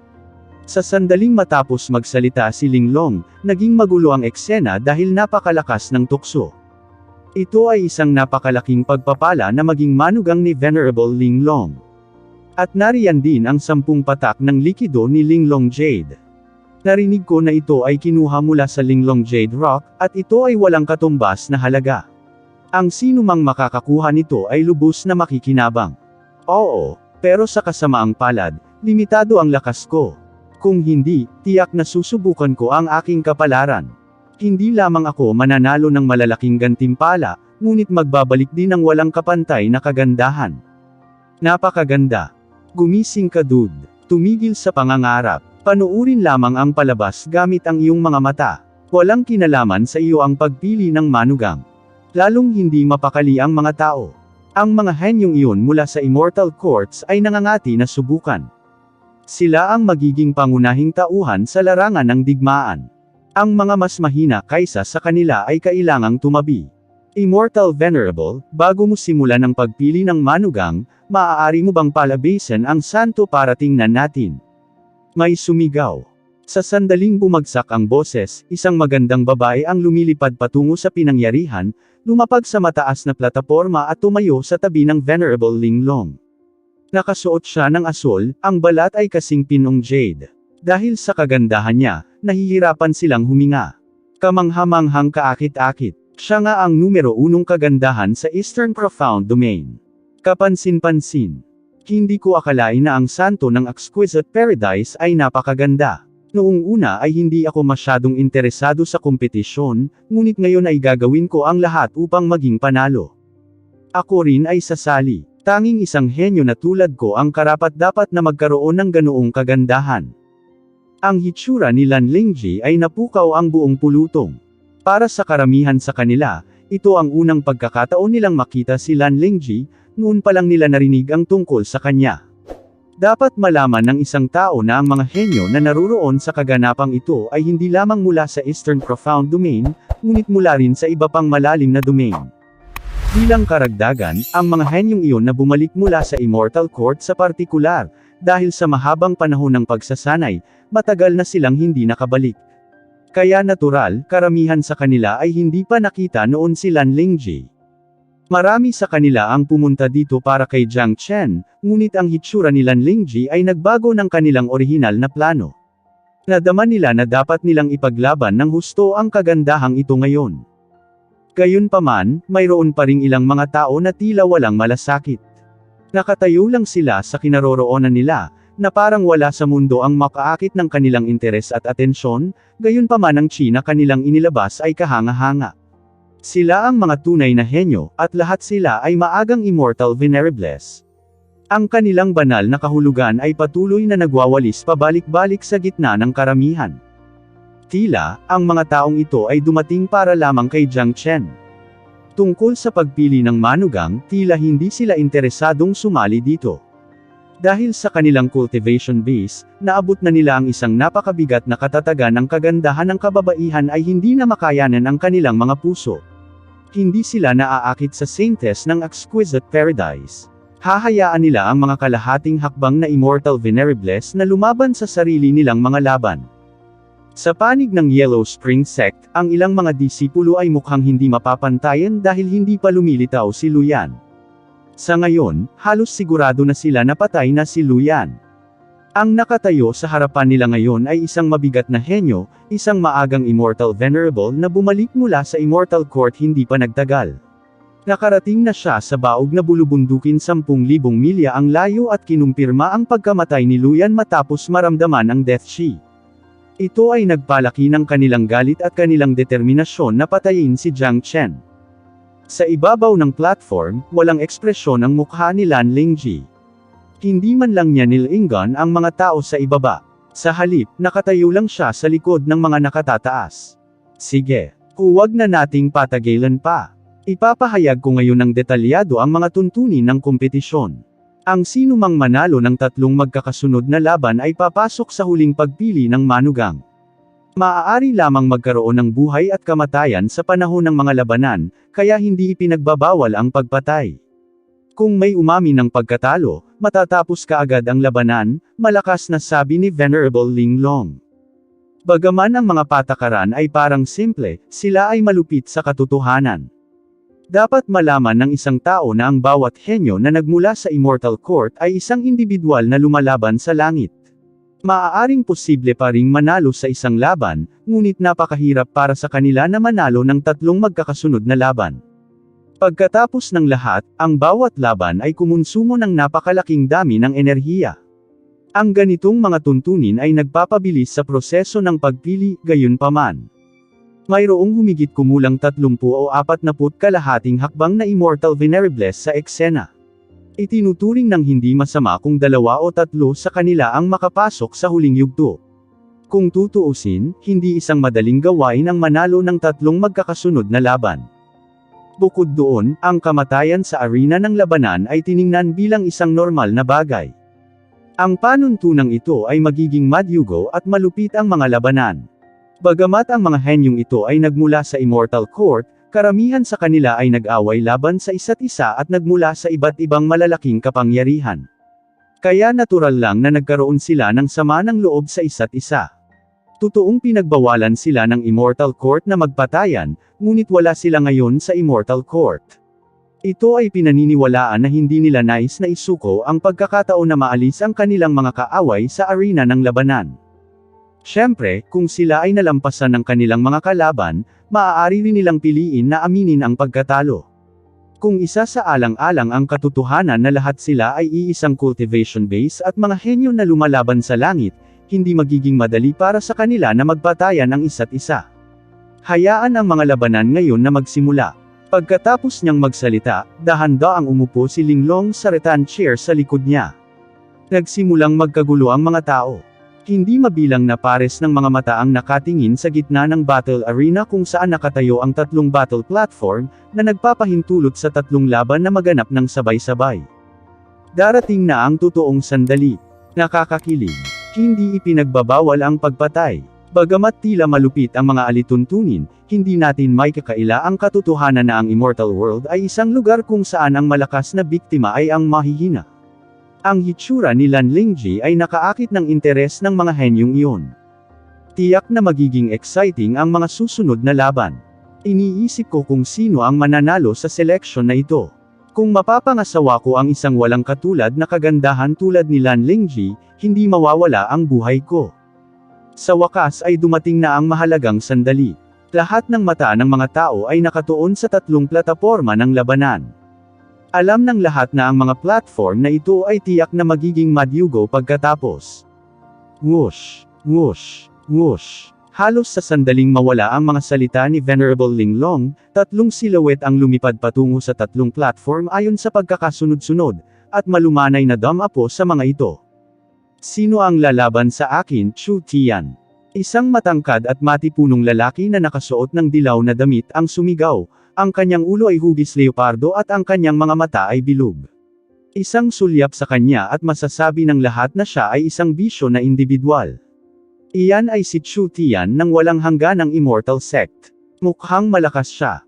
May nakakilala sa matipunong lalaki na nagmula sa Limitless Immortal Sect. Tila nagkaroon ng mataas na prestihiyo si Chu Tian sa Eastern Profound Domain bago pa man siya pumasok sa Immortal Court. Hayaan mong ipaglaban kita. Isang sigaw ang narinig. Ito ay pag-aari ng isa pang kabataan na lumipad sa langit at huminto sa tapat ng Chu Tian. Siya ay isang henyo mula sa Northern Profound Domain. Na-in-love siya kay Lan Lingji sa unang tingin, at handa siyang gawin ang lahat para makuha siya. Hong Long. Nang walang ibang salita, isang matinding labanan ang sumiklab sa pagitan ng dalawa.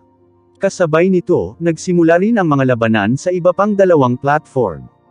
Ang mga platform ng labanan ay sapat na malakas upang makayanan ang kanilang nakakatuwang mga labanan dahil ang Venerable Linglong ay personal na nagtalaga ng isang malakas na restrictive formation sa kanila. Kung hindi, dahil sa kapangyarihang lumalaban sa langit na taglay ng mga henyong ito, nawasak na sana ang battle platform sa unang palitan ng suntok. Sa isang sandali, ang kalangitan sa itaas ng tatlong platform ng labanan ay nasa isang estado ng kaguluhan at kadiliman. Ang lakas ng labanan ng kalahating hakbang na Immortal Venerable na walang kapantay na mga henyo ay lampas sa imahinasyon at paghahambing. Sila ang nagbukas ng mata para sa iba pang mga henyo. Ipinaunawa nito sa iba kung ano talaga ang isang tunay na henyo. Sa loob ng ilang minuto, humigit kumulang 40 round ng labanan ang naganap sa pagitan ng 6 na henyo, ngunit walang tagumpay o pagkatalo ang maaaring matukoy. Kung tutuusin, hindi naging madali para sa kanila na manalo sa isa dahil pareho sila ng lakas. Nakikita mo ba yon? Imposibleng matukoy ang isang mananalo mula sa gayong mga laban. Ngayon, tila ang pagkapanalo ng tatlong magkakasunod na laban ay talagang hindi isang madaling gawain. Sa rate na ito, maaari na itong ituring na mabuti kung ang dalawa sa kanila ay maaaring tumagal hanggang sa katapusan. Shit. Nakakalangit talaga ang mga bastos na ito. Napakaganda kung magiging katulad nila ako balang araw. Ang kahangahangang mga labanan ay nakasilo sa lahat. Kahit sino sa mga manlalaban na ito ay may sapat na kapangyarihan upang labanan ang isang maagang Immortal Venerable, at dahil sa kanilang hindi kapani-paniwalang paraan, ang mga labanan sa pagitan nila ay nakatadhana na maging isang tali. Ang gulong ng kamatayan. Biglang sumigaw si Chu Tian. Isang nakakatakot na itim na gulong ang nagkatawang tao, na may dalang walang kapantay na mapanirang puwersa, agad itong sumugod patungo sa kanyang kalaban. Ito ang ultimate technique ni Chu Tian. Sa pamamaraang ito, ang kanyang lakas sa pakikipaglaban ay agad na napabuti. Hindi maganda. Malaki ang pagbabago sa ekspresyon ng mukha ng kalaban. Hindi niya inaasahan na lalabas ang ganoong kalaking puwersa mula kay Chu Tian, at nararamdaman din niya ang napakalaking panganib at presyon mula sa Wheel of Death. Wala siyang lakas ng loob na magpakita ng anumang kapabayaan. Isang halberd ang lumitaw sa kanyang kamay na kumikinang na may malamig na liwanag, at pagkatapos ay inindayog ito sa paparating na pag-atake. Hong Long. Naging matindi ang labanan. Ang walang laman sa itaas ay ganap na nap unit, na puno ng kakilakilabot na mga alon ng chi ang hangin. Kung hindi dahil sa mahigpit na porma sayon, ang buong martial arena ay magkakaroon ng matinding pinsala. Barf. Sa ilalim ng kapangyarihan ng Wheel of Death, ang kalaban ni Chu Tian, isang henyo mula sa Northern Profound Domain, ay bumulwak ng isang subo ng dugo, ang kanyang mukha ay naging lubhang mapatla. Umiling siya ng walang magawa, tumalikod siya at lumipad palayo sa plataporma ng labanan, na sumuko sa labanan. Hindi siya hinabol at pinatay ni Chu Tian. Sa halip, binawi niya ang gulong ng kamatayan at matagumpay na tumayo doon. Mabuti. Tunay na dominante si Senior Brother Chu Tian. Haha, masyadong nakakatakot ang Wheel of Death ni Senior Brother Chu Tian. Ang diskarteng iyon ng kanyang agarang dinobol ang kanyang lakas sa pakikipaglaban. Ang henyong iyon mula sa Northern Profound Domain ay hindi katugma sa kanya. Oo, kahit nasa Immortal Court, si Senior Brother Chu Tian ay isang natatanging henyo sa kanyang mga kapantay. Inaasahan ko na madali siyang manalo ng 3 sunod-sunod na laban, o maging panalo sa pagpili na ito. Tuwang-tuwa ang mga tao ng Limitless Immortal Sect, bawat isa sa kanila ay nagpakita ng matagumpay na mga galaw na parang sila ang nanalo sa laban. Siyempre, may dahilan sila para kiligin. Ang kapangyarihan ni Chu Tian ay kumakatawan sa kapangyarihan ng Limitless Immortal Domain. Ipinagmamalaki at pinarangalan sila nito. Kasabay nito, sa Linglong Jade Rock, si Dragon Shisan ay hindi pa rin nagpapakita ng mga senyales ng paggalaw. Dahil dito, si Jiang Chen, na nakatayo sa tabi niya, ay nag-aalala at naglalakad ng paikot-ikot sa lugar, at sa isang punto, halos itapon si Dragon Shisan mula sa batong kama. Unggoy, pwede bang gumising ka pa anak ni Abturk? Malapit nang matapos ang mga laban. Ang iyong asawa ay kukunin sa iyo. Alam mo ba yon? Pakiramdam ni Jiang Chen ay walang magawa. Ang tanging magagawa niya ay ipagpatuloy ang pagpapasigla kay Dragon Shisan gamit ang kanyang mga salita, umaasa na ito ay muling magpapasigla sa kamalayan ng kanyang kaibigan. Sa mataas na plataporma, ang emosyon ni Lan Lingji ay nagiging hindi matatag. Ang lahat ng kanyang iniisip ay kay Dragon Shisan, hindi niya pinansin ang mga labanang nagaganap sa kanyang harapan. Guro. Malumanay na sigaw ni Lan Lingji, na nalulumbay. Maghanda upang isuko ang iyong sarili sa iyong kapalaran. Ang kagalang-galang na Linglong ay nagsalita sa simpleng tono. Ito ang huling bagay na magagawa niya para kay Lan Lingji. Magising man si Dragon Shisan o hindi, wala na ito sa kanyang kontrol, dapat itong magdepende sa kapalaran nina Dragon Shisan at Lan Lingji. Dragon Shisan, kailangan mong gumising. Nanalangin si Lan Lingji sa kanyang puso, na may tiwala pa rin sa Dragon Shisan. Ang matinding labanan ay tumagal ng 2 oras. Ang lahat ng mga contenders ay nakipaglaban sa kani-kanilang mga laban. Ang resulta ay tumugma sa inaasahan ng mga tao. 2 henyo lang ang nakaabot sa final round. Sila ay sina Chu Tian at Lin Yu ng Lin family ng Southern Profound Domain.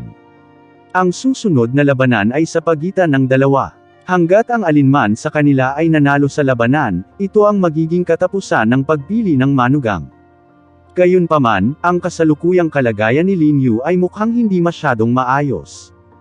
Kahit na nanalo rin siya ng 3 magkakasunod na laban, dumanas siya ng ilang antas ng pinsala sa daan. Sa kabaligtaran, si Chu Tian ay nasa eksaktong kaparehong kalagayan tulad ng dati, ang kanyang Wheel of Death ay sobrang nakakatakot. Hindi siya masyadong nakakaubos ng lakas sa nakaraang 3 laban, at nakapagpahinga pa ng matagal habang naghihintay ng pangalawang laban. Bumalik na siya ngayon sa kanyang peak state. Nakakatakot talaga si Chu Tian. Sa gulong ng kamatayan, halos hindi siya makahanap ng makakapareha sa kanyang mga kapantay.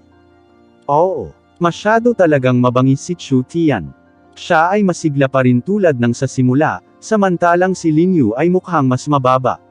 Sa pagkakaroon ng maraming pinsala sa kanyang katawan, hindi niya magagawa ang lahat ng kanyang lakas sa pakikipaglaban. Hindi siya kapares kay Chu Tian. Mukhang ang mananalo sa pagpili ng manugang ay si Chu Tian, walang duda. Nakakainggit. Naobserbahan ng lahat ang kalagayan ng 2 kalahok. Dahil sa malaking pagkakaiba sa pagitan ng kanilang kasalukuyang estado, ang kinalabasan ng laban ay hindi magkakaroon ng anumang suspense. Nagdilim ang ekspresyon ng mukha ni Lan Lingji. Alam niyang matatapos ang lahat sa sandaling talunin ni Chu Tian si Lin Yu, ngunit hanggang ngayon, hindi pa lumilitaw ang Dragon Shisan.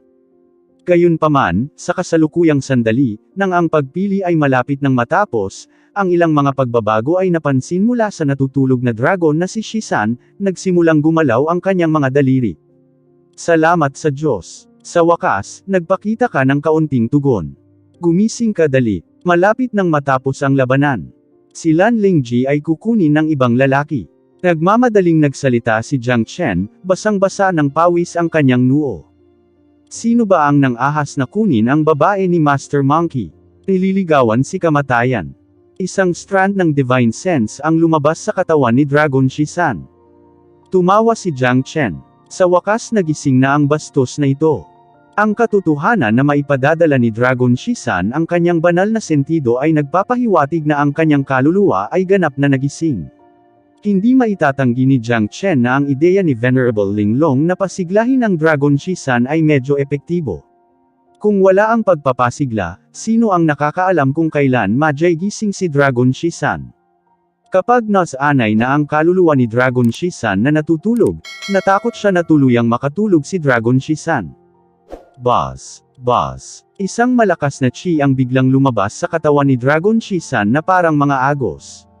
Ang enerhiya sa loob ng kanyang katawan ay sumabog na parang bulkan sa sandaling siya ay nagising.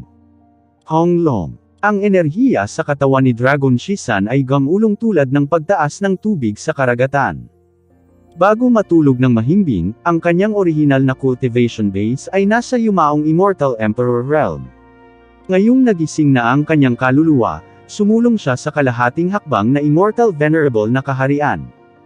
Matagal nang inaasahan ni Jiang Chen ang ganitong senaryo.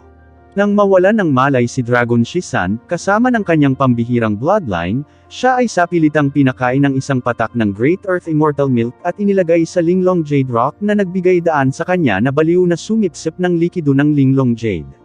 Ang lahat ng mga salik na ito ay nag-ambag sa kanyang muling pagsilang. Isang kahihiyan sa kanyang kauri kung hindi man lang siya makapag-advance ng isang antas sa lahat ng resources at kakayahan na mayroon siya. Ang bastos na ito ay magiging mas makapangyarihan ngayon. Ang mga henyo ng Immortal Court ay malas. Masayang tumawa si Jiang Chen. Bilang isang immemorial battle spirit, si Dragon Shisan ay isang baliw na lumalaban. Ngayong umabant na siya sa kalahating hakbang na Immortal Venerable Realm, kahit na ang mga naunang Immortal Venerable na mga henyo mula sa Immortal Court ay hindi nakatapat sa kanya. Walang pagdududa si Jiang Chen tungkol dito. Tiyak na magiging mas masigla ang kaganapan kapag lumitaw ang Dragon Shisan. Sa mata ng mga tao, matagal nang namatay si Dragon Shisan sa ilalim ng mga kamay ni Old Man Corpse Inn at Old Ancestor Yellow Spring. Sa paglitaw sa eksena, maraming tao ang tiyak na malito, na nagpaparamdam sa kanila na parang nakakita sila ng totoong multo.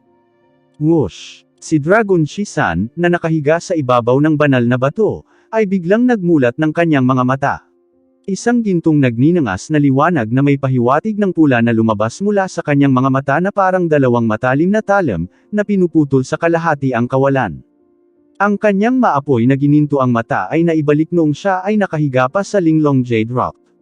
Galing. Umiti si Jiang Chen. Nakaramdam siya ng labis na kasiyahan. Sa wakas, nagkamalay na si Dragon Shisan. Nang malaman niyang napatay si Dragon Shisan, muntik na siyang magmumuk. Kung talagang pinatay si Dragon Shisan, hinding-hindi niya mapapatawad ang sarili niya sa buong buhay niya. Sa martial arena, magsisimula na ang huling labanan. Tumalon si Chu Tian sa battle platform na may paikot-ikot na katawan, pagkatapos ay tinitigan si Lin Yu gamit ang matalim niyang mga mata, at nagsalita, "Lin Yu, huwag ka nang mag-antala pa. Mag-away tayo." Kinunot ni Lin Yu ang kanyang mga kilay ng mahigpit. Matapos sukatin ang agwat sa pagitan ng kanilang mga estado, nagsalita siya sa isang walang magawang tono, "Inaamin ko ang pagkatalo." Ang pag-amin ni Lin Yu ng pagkatalo ay nagdulot ng isang alon ng buntong hininga ng pagkabigo mula sa karamihan ng tao na umaasa ng matinding labanan mula sa dalawa, gayunpaman wala silang dapat sisihin kay Lin Yu sa pagsuko sa labanan. Kung tutuusin, napakalaki ng pagkakaiba ng kapangyarihan nilang dalawa. Mahuhulaan na ang kinalabasan. Si Lin Yu ay isang matalinong tao at hindi kumikilos ng walang ingat. Sa kabila ng kanyang pag-aatubili, pinili pa rin niyang aminin ang pagkatalo. Sa kasamaang palad, sumuko na si Lin Yu sa laban, na ginawang si Chu Tian ang huling kalaban ng kompetisyon. Hindi ko maiwasang humanga sa sitwasyon ni Chu Tian ngayon. It's the wisest choice to admit defeat, knowing that he's going to lose anyway in the fight. Hindi na kailangang magdala ng kahihiyan sa kanyang sarili. Mukhang si Chu Tian ay opisyal ng naging manugang ni Venerable Linglong. Hindi lamang siya makakapag-uwi ng isang kagandahan, kundi pati na rin ang napakalaking benepisyo na maaaring hindi niya magkaroon ng pagkakataon na makuha sa kanyang buhay. Umalangaw-ngaw ang hindi mabilang na inggit na boses. Pangarap ng hindi mabilang na mga lalaki na maging manugang ni Venerable Linglong. Ha ha ha, humalaklak si Chu Tian, na tila hindi mapapantayang natuwa. Itinaas niya ang kanyang mga kamao kay Venerable Linglong at nagsalita ng malakas, "Immortal Venerable, nanalo ako sa kompetisyon. Mula ngayon, magiging pamilya na ang walang hangganang Immortal Sect at Exquisite Paradise."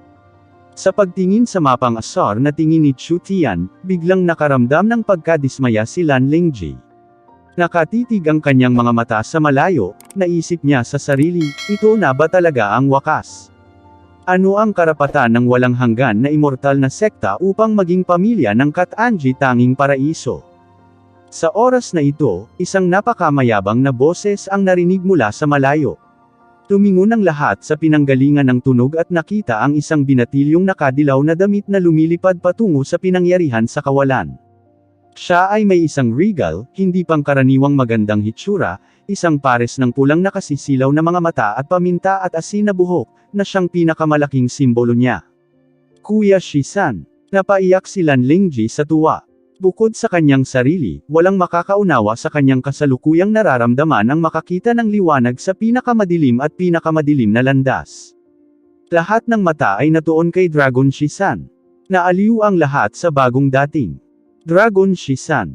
Imposible. Paano magiging siya? Anong nangyari? Hindi ba pinatay si Dragon Shisan? May nakikita ba akong multo dito? Noong araw na iyon, nasaksihan ko ang pagpatay sa kanya ni Old Man Corpse Inn at Old Ancestor Yellow Spring. Paano pa siya nabubuhay?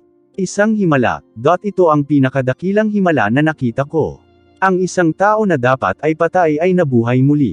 Shit. Hindi pwedeng patayin ang bastos na ito, at parang lumakas pa.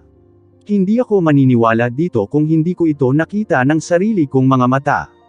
Si Dragon Shisan ay isang Battle Saint Ape, isang makapangyarihang immemorial battle spirit. Walang katumbas na kapangyarihan ang bloodline na dumadaloy sa kanyang katawan. Hindi siya mamamatay ng ganoon kadali, at ang katotohanan na nakaligtas siya sa magkasanib na pag-atake ng Old Man Corpse Inn at Old Ancestor Yellow Spring ay isang napakalaking himala. Nagulat ang mga tao. Halos lahat ng tao dito ay alam ang tungkol sa malagim na pagkamatay ni Dragon Shisan. Imposibleng makaligtas sa ganoong uri ng kondisyon, ngunit ngayon, ang lalaking pinag-uusapan ay tila buhay na buhay. Hindi lamang siya ay hindi patay, ngunit siya ay naging mas malakas. Ang mga henyo ng Immortal Court ay hindi pa nakikita si Dragon Shisan, ngunit hindi na sila kilalang kilala sa kanyang pangalan. Mula nang mangyari ang insidente sa Golden Horizon, siya ang naging pangalawang pinaka-pinaghahanap na tao sa Immortal World.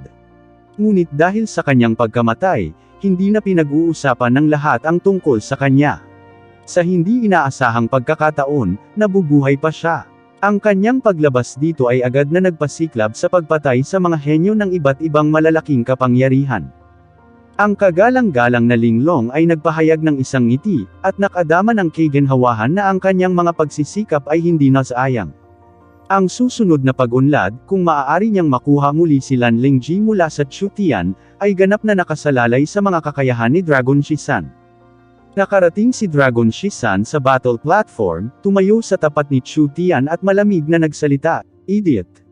Pumunta at tingnan ang iyong sarili sa salamin bago isipin ang paglalagay ng iyong dirty finger kay Lingji. Baka may pagkakataon kang mabuhay kung mawawala ka sa paningin ni Master Monkey ngayon."